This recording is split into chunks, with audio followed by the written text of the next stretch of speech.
Joined by Dan Perry, studio international affairs analyst, former Europe editor, Associated Press. Thanks for being with us, Dan, as always. This is obviously a complex one to get into, Iran. I mean, what do we credibly know about what's happening in Iran right now, around this protest movement? I mean, how should we be getting our news from what's happening there? Realistically, we're very much hindered in knowing what is going on. The international news industry depends on an array of players. One is offices of the foreign media in the various countries. In Iran, AP, where I was Middle East editor as well, had an office in Iran.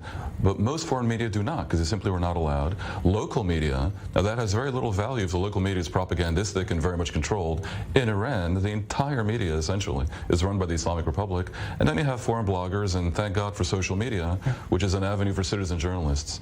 Now, that also can be controlled by a despotic regime to a great degree, but we know more than nothing because there are quite a few brave people typically in these authoritarian and dictatorial countries that manage to get the news out. But of course, that embroils us in questions of verification, because a lot of times it's not credible, or it's not from today, or it's otherwise distorted, or it's really coming from activists. But again, we should be very much admiring a lot of the very brave people who find ways to get information out and give us at least an inkling on what is going on. And of course, of the 40 or so, probably more, journalists or citizen journalists who have been arrested in Iran, many are of that model, essentially bloggers, or of sort of a new model that's come up in Iran and also Russia, which is local journalists operating somewhat below the radar, but working for Iranian outlets that are in exile. And we saw that in Russia as well, with outlets that relocated to the Baltics and elsewhere, and do get their information from within.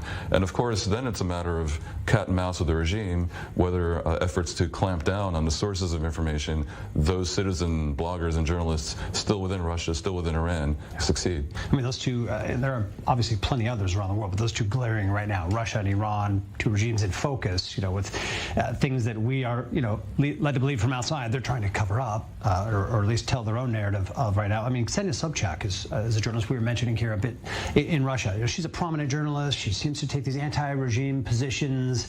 Is this someone who's, an example of someone who's kind of treading this red line and trying to follow it wherever it gets pushed around? I mean, it's a complex story. I mean, how are people functioning in a credible capacity inside the regime? She's been allowed to express anti-Putin points of view. She, by the way, is on record saying she once voted for Putin maybe 20 or 15 years ago. And she effectively is an activist and politician. She ran against Putin in a recent presidential election. Now, Russia is a country that for a long time straddled the line between authoritarian democracy and fake democracy. They need to have some opposition figures and some journalists identified with the opposition to maintain plausible deniability about their despotism. That is why they don't just shoot on sight anyone who presents as an opposition figure. But obviously, it's very much controlled. And if these people go too far, the way, for example, Navalny did, then they might find their underwear poisoned or themselves in jail, as he has done. And I want to broaden this out. I mean, here we're talking about Russia, we're talking about Iran, so many other examples. I mean, is the fact of the matter around the world that we're talking about freedom of information, freedom of the press, the world's not exactly a free place? I mean, is this really, most of the world is not open to free expression? Well, certainly much of the world, the developing world, is not that open and given to authoritarian impulses that can be quite popular, actually. And then you have the question of what about a non-democracy that's sort of democratically supported? And then you've had regression in a lot of democracies, which hasn't necessarily impacted the press, but it's impacted the level of democracy in some countries. And by the way, the U.S. is on that list, as is India.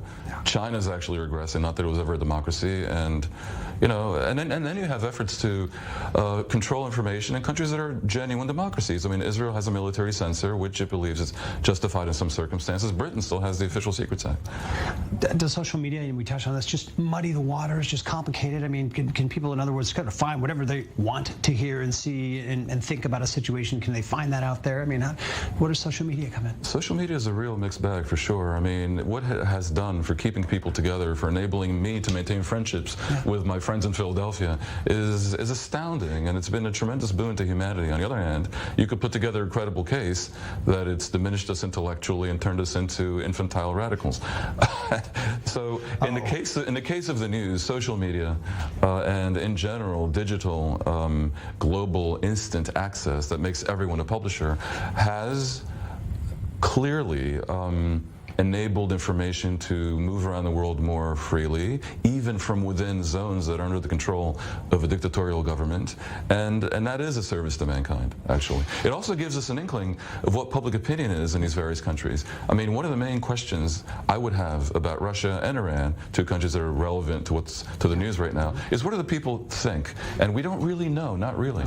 But for example, there was a poll, an online poll, normally not so credible, but in this case, it's what we got, conducted out of the Nordics a few months ago, that showed that most people in Iran want the regime to be replaced.